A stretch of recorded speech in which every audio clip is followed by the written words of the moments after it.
Nous pouvons dire que ce jour est un grand jour pour notre pays. Le peuple haïtien a parlé. Il a choisi de confier les rênes du pouvoir à un homme jeune, un homme dynamique, un homme qui semble avoir des idées pour sortir notre pays de la misère et de l'instabilité politique qui freine depuis trop longtemps sa croissance et son développement. L'investiture d'un nouveau président sorti des urnes marque la fin de la transition et nous permet de dire que celle-ci est la dernière de notre histoire politique. Désormais, nous entrons dans une nouvelle ère de stabilité politique et de normalité institutionnelle.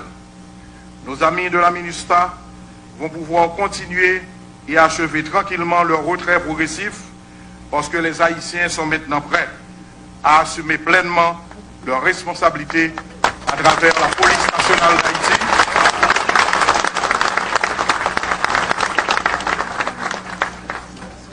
Prêts à assumer pleinement leurs responsabilités à travers la police nationale d'Haïti et les forces armées haïtiennes. Monsieur le Président élu, nos compatriotes, ceux qui ont voté pour vous, ceux qui ont voté pour l'un ou l'autre de vos concurrents, et même ceux qui, trop nombreux hélas, n'ont pas voté du tout, tous, ils attendent beaucoup de vous.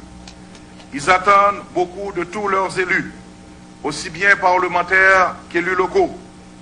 Président doit rassembler tout le monde, tête calée, la valasse et la trier. Comme vous l'avez dit vous-même, vous êtes désormais le président de tous les Haïtiens, indépendamment de leur parti ou de leur famille politique et idéologique.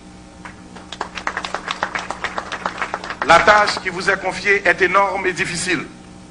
Les attentes de tous les secteurs de la vie nationale sont nombreuses et légitimes, qu'il s'agisse de la sécurité, de la défense nationale, de la justice, de l'éducation, de la santé, de l'agriculture, de la sécurité alimentaire, des infrastructures, de la dépréciation de la monnaie nationale, de la protection de l'environnement, du climat des affaires, de l'équité de genre, de la formation des jeunes, de la création d'emplois ou de la lutte contre la pauvreté, tout est prioritaire, tout est urgent.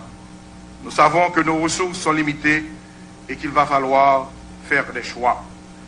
Je crois pouvoir dire, sans crainte d'être démenti par mes pairs, que le Parlement haïtien et l'ensemble des parlementaires, sénateurs et députés sont prêts à travailler avec vous dans l'intérêt de nos mandats. La Constitution a fixé clairement les droits, les devoirs et les grandes responsabilités de chacun des trois pouvoirs et nous oblige tous à œuvrer ensemble pour le bon fonctionnement des institutions démocratiques de l'État-nation d'Haïti. L'exécutif détermine et conduit la politique de la nation. Le législatif le contrôle et fait les lois et le judiciaire les applique. Nous sommes conscients de l'importance des enjeux, de la difficulté et de l'ampleur de la tâche.